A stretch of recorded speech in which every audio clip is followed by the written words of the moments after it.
Bonjour, voilà. Je vous ai dit que je vais vous parler de ce qui se passe au fur et à mesure. On a appelé ça, mon fils et moi, présence malfaisante. Bon, peut-être qu'après on changera de nom parce que je sais pas exactement. Enfin bref, disons présence malfaisante. Hier, on a été au cimetière, mon fils et moi. Pourquoi on va au cimetière? Alors, étant donné qu'on n'a pas trouvé d'aide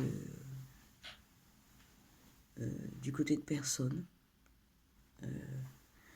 avec tout ce qui nous arrive, et un jour je me suis rendu compte qu'il y avait toujours un cimetière sur ma route. Voilà.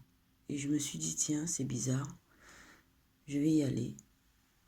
Et étant donné que je considère aussi qu'il y a des forces invisibles qui sont néfastes autour de nous, et que moi je ne suis pas invisible, et donc je me suis dit, les personnes qui sont décédées sont devenues invisibles.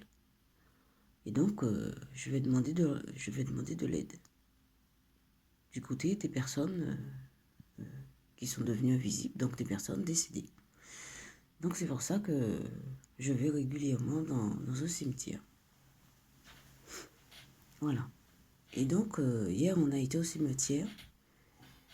Et il était spécial, ce cimetière, parce qu'il y avait beaucoup de tombes très, très, très anciennes qui dataient de 1800, 1860, 1820. Ça m'a marqué. Et puis après, en fait, quand on va au cimetière, mon fils et moi, on jette une pièce de monnaie au pied d'un arbre. Toujours pour dire merci, pour faire l'échange. Voilà, parce qu'on vient demander quelque chose, de l'aide. Et donc en partant, j'ai vu une petite fille sur une photo. Et enfin, dans le cimetière, hein, toujours. Et donc on est parti là, comme ça. Et je me suis dit en me couchant hier soir, qu'est-ce que ça va être comme relation entre ce que le cimetière et ce que je pourrais vivre? Eh bien, j'ai fait deux rêves. Voilà, je ne vais pas être trop longue, mais il fallait que je vous dise ça, parce que ça me soulage de parler. Et donc le premier rêve, c'était que j'ai rencontré ma famille, une petite fille, enfin qui était grande, hein, enfin c'était un adulte quand même, c'était une adulte, du côté de ma tante, qui est effectivement très très très âgée. Et voilà, je salue ces gens. Je dois vous dire que ce qu'on appelle famille, ma famille, c'est des gens qui m'ont rejeté. Et voilà. Et je ne suis pas proche d'eux du tout, du tout. Et c'est très bizarre que je fasse ce rêve-là, que je rêve d'eux. Je n'ai jamais rêvé de cette dame. Enfin, à ma connaissance, enfin bref. Ça, c'est le premier rêve. Il y avait deux personnes du côté de ma tante. C'était son fils et sa petite fille. Et dans le second rêve, je vois une petite fille, mais une petite fille réellement là, avec une robe blanche. Et on était en train de discuter, elle et moi. On était vraiment très proches. Hein. Et on se racontait, je ne sais pas quoi, on discutait. Et après, je vois mon frère. Enfin, je dis mon demi-frère, mon frère ou mon demi-frère. En tout cas, j'ai été élevée avec lui. Là aussi, ça va pas. Et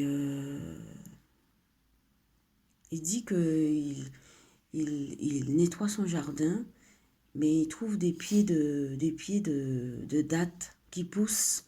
Je dis dattes, mais dans mon pays, on dit dendé, des pieds de dendé, mais on peut dire dattes aussi. ou des palmiers. Vous voyez, les palmiers qui laissent tomber les graines et ça pousse quand on passe par la débroussailleuse ou quand on coupe pas l'herbe. Il dit que les pieds de dindé poussent à chaque fois. Et je lui dis, mais écoute, c'est pas compliqué, mets un feu, brûle ces graines et ça va pas pousser. Bon, ça, et puis il s'en va. Et après, dans le rêve, je vois sa femme, sa première femme, qui était en train de manger avec une amie sur une table.